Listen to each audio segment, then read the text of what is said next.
Hey, everybody, welcome to Heroes Out. I'm Patrick, And I'm Paul. and we're here to talk to you about the modern MVP in Hollywood. Who should we be running around to their house right now and giving them a big golden goat because they're the greatest of all time for modern cinema? At least modern Hollywood cinema, anyway, Paul, because I don't know if our knowledge of Bollywood and others is enough.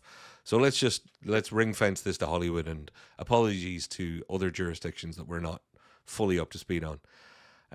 Paul, it seems like an easy one to decide because straight away they'll have an answer going. Well, this is my favorite actor, or this is my favorite Hmm. director, or this is the writer that I think has written the most past movies. Um, but it's not so simple as we're about to find out in live discussion, folks. We have not compared our notes, so that's why this is going to be fun.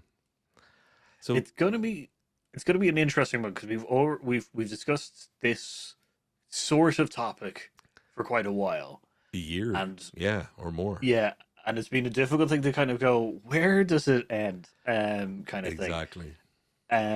So yeah, so obviously there's a couple of greats that we can mention, and as you said, there's definitely a couple of actors and directors that people are gonna say off the bat, kind of thing. Okay. Um, the easy ones are probably like Tom Hanks, Daniel Day Lewis, Spielberg.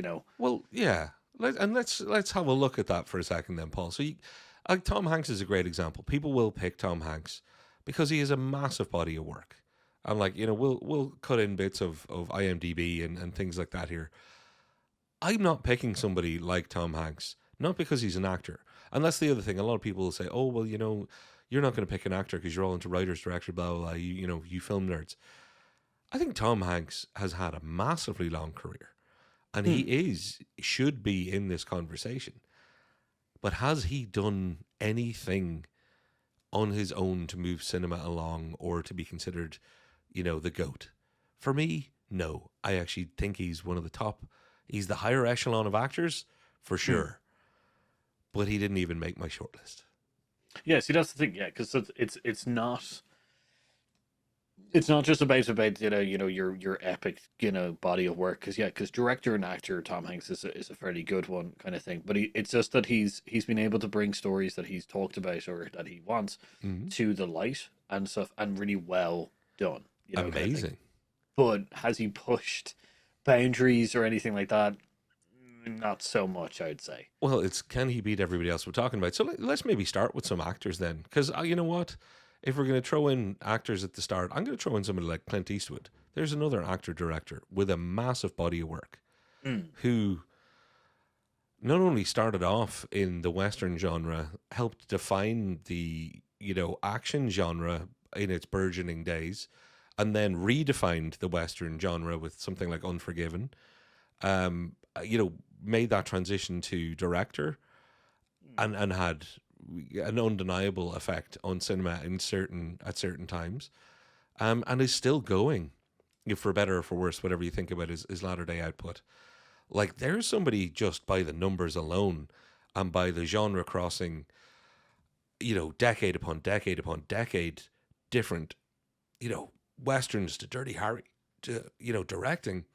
Mm. Like there's a man he's had an impact, no doubt. He has, yeah. No, I would definitely agree. Which was his large body of work. Do you want to send the like video now with just Clint Eastwood You done? just give it to Clint. Couldn't do it because Um, he's actually he's not my shortlist either.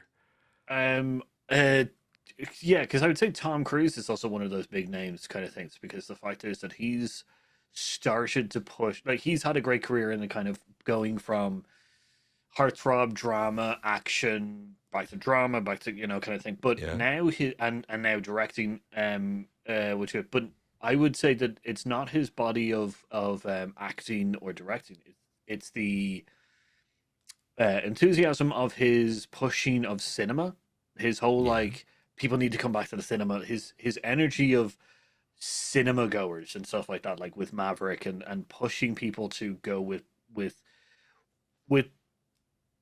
films that are dedicated towards the big screen rather than the streaming screen and stuff like that. That's a big impact nowadays, especially when it's so easy to go to the streaming screen Yeah.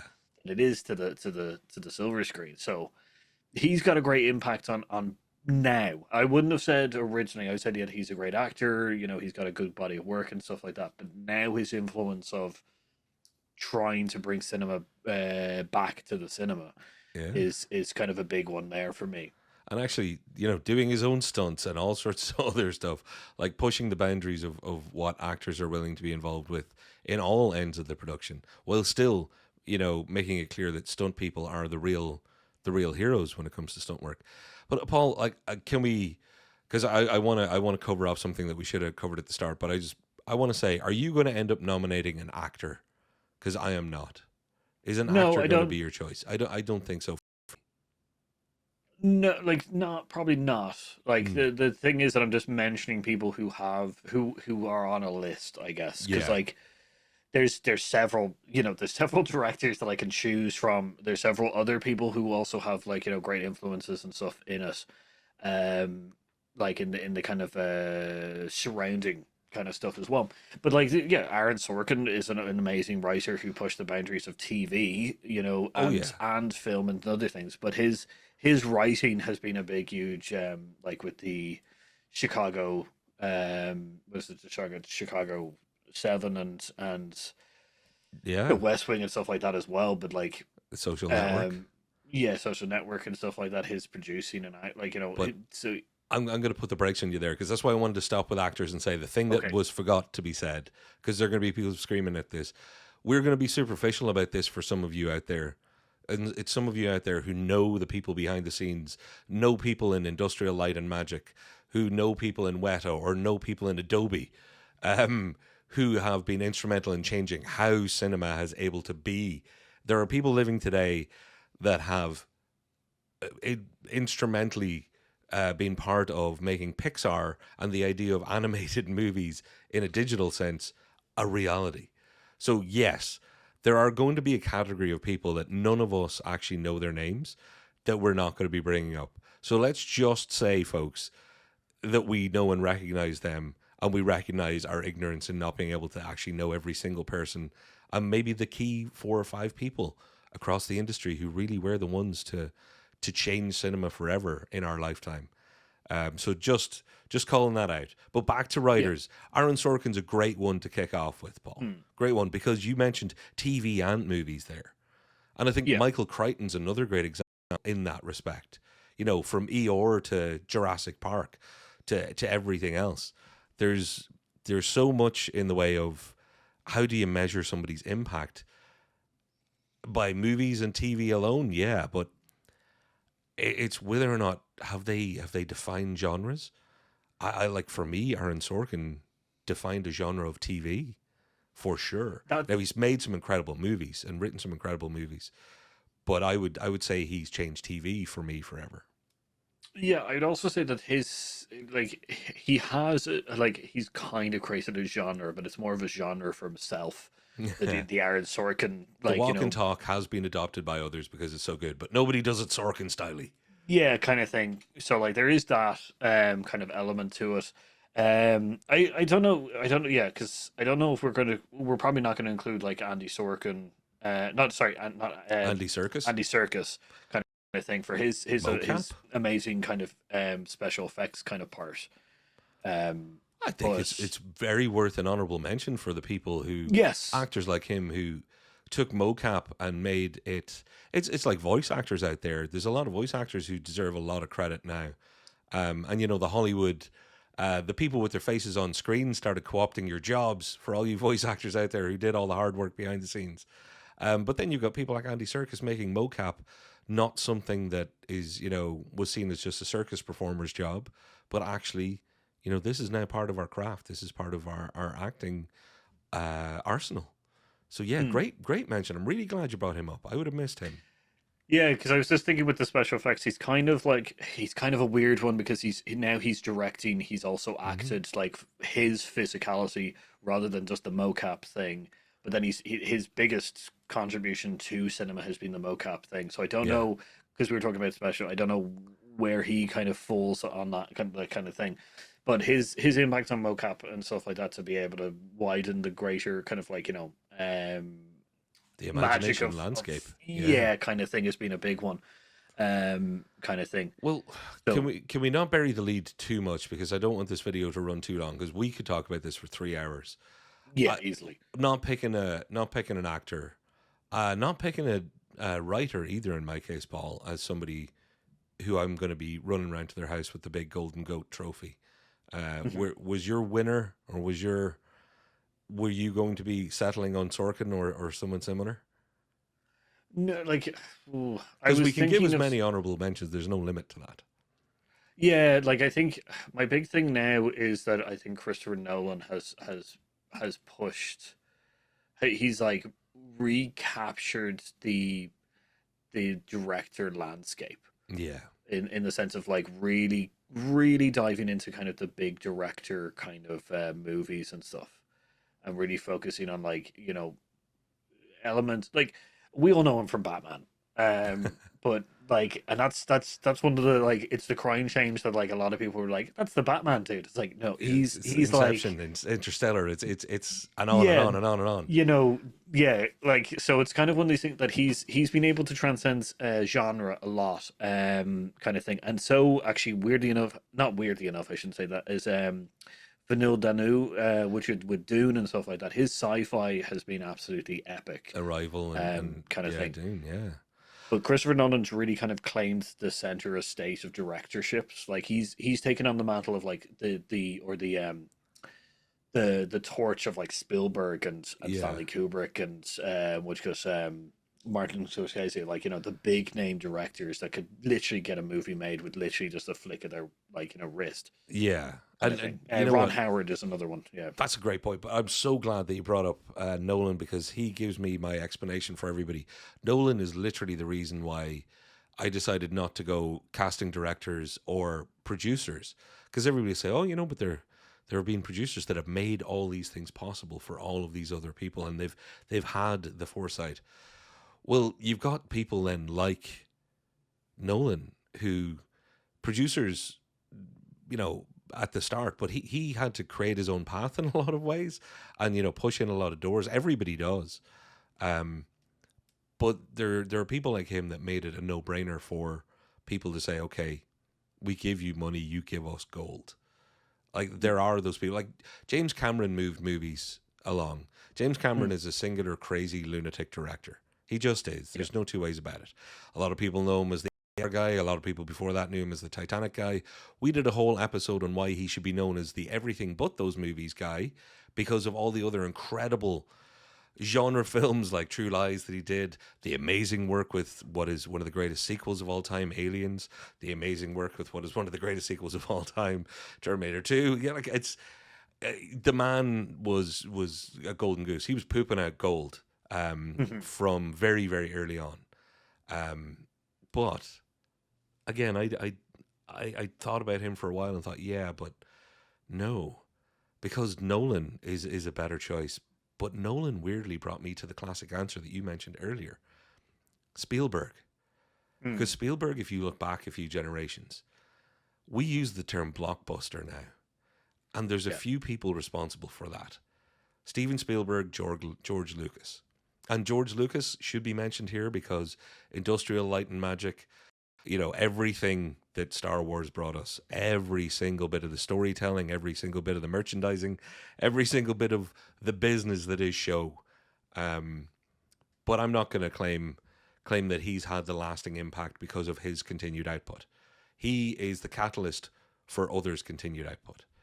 Whereas Steven Spielberg, busting blocks with Jaws and Close Encounters of the Third Kind, and with Lucas, Indiana Jones, it's very hard to look past him and all the work he did with the aforementioned either Tom Cruise, Tom Hanks, whomever else.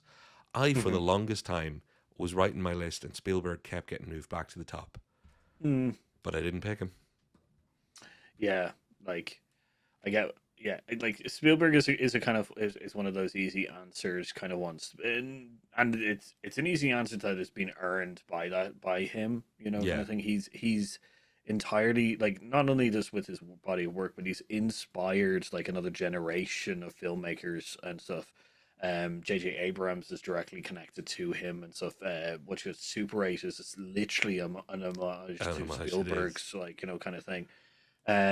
Like there's a lot of directors and actors and producers and everybody who could probably directly line themselves back to Spielberg movies that inspired them to be there. Yeah. I think so. Yeah, he's a very good answer and stuff. Um, I like yeah, there's a group of people we haven't mentioned because there's like Hans Zimmer Well, I was about and to stuff like say that. there's a reason that I didn't pick Steven Spielberg, and it's because my winner, the one I actually picked, Steven Spielberg, inspired me to go, oh my God, why didn't I realize the person that in my lifetime and before, the living person that I would run to their house right now and go, thank you for your contribution to cinema is John Williams. Because Hmm. everything that you can say about Spielberg, a whole lot of what you can say about so many of the others, including Lucas, who came up a moment ago, it's John Williams.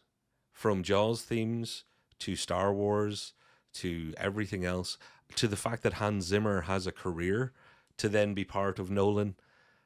I think John Williams is weirdly my answer for the person who's they're the living goat. They're the MVP of modern cinema.